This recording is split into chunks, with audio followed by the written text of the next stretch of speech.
कन्हैया मैं पूछ रही ये हूँ बेईमानी है सरासर। एक सेकंड ये कन्हैया, बेईमानी है क्या सरासर। इतिहास की सारी किताबों को जला देना चाहिए? क्या आप ये कहते हैं कि हमें इतिहास की तरफ से नजरें फेर लेनी चाहिए? मैं डंके की चोट पर सवाल पूछती हूँ। इतिहास से कौन कह रहा है कि नजरें फेर लेना चाहिए? इमरजेंसी के लेकिन सवाल मुझे पर बताइए कि आप जो इमरजेंसी प्रधानमंत्री के सुनिए सवाल सुनिए पर कन्हैया, मैडम, एक तर्कशील व्यक्ति, एक मैडम, छात्र नेता, देश की सबसे बड़ी यूनिवर्सिटी मैडम, का बिल्कुल छात्र इतिहास संघ का अध्यक्ष अगर गरिमा सिंह के बालों पर आएगा तो मुझे ये सवाल पूछना पड़ेगा अरे हम कन्हैया। इतिहास इसलिए कह रहे हैं ना कि इतिहास के कूड़ेदान में जो हम वर्तमान को ले जाकर के गोते लगवा रहे हैं, ठीक है। उद्देश्य क्या है हमको ये बताइए। और आप इतिहास की बात करते हैं। जो प्रधानमंत्री इतिहास में फेल हो गया हो वो इतिहास बनाएगा, दूसरे के मकान पे नाम लिख देने से वो मकान आपका हो जाएगा।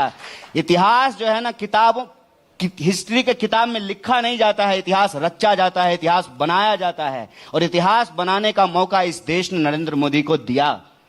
इतिहास ने उस इंसान को इतना बड़ा मौका दिया और इस देश के इतिहास में पहले कभी नहीं हुआ कि एक बार खड़े होकर के रात को 8 बजे उन्होंने कहा लॉकडाउन तो लॉकडाउन, उन्होंने कहा नोटबंदी तो नोटबंदी, लोगों को कहा कि ताली बजाओ थाली बजाओ, तो देश ताली बजाया थाली बजाया। पढ़े लिखे लोग ताली थाली बजा रहे थे कि ताली बजाने से कोरोना भाग जाएगा। इतिहास ने तो इस इंसान को ऐसा मौका दिया, इतिहास ने यह साबित किया कि इस देश में जमहूरियत की जड़ें इतनी मजबूत है कि कोई इंसान अगर झूठ ही सही ये कहे कि मैं चाय बेचने वाला का बच्चा हूं, तो इस देश की जनता ने उसको सर आंखों पर बिठाया, तीसरी बार उसको देश का प्रधानमंत्री बनाया। कौन कहता है कि इतिहास ने उसको मौका नहीं दिया? इतिहास ने तो इंदिरा गांधी को भी मौका दिया। अब मैं वापस आते ना, रुकिए सुनिए, आपकी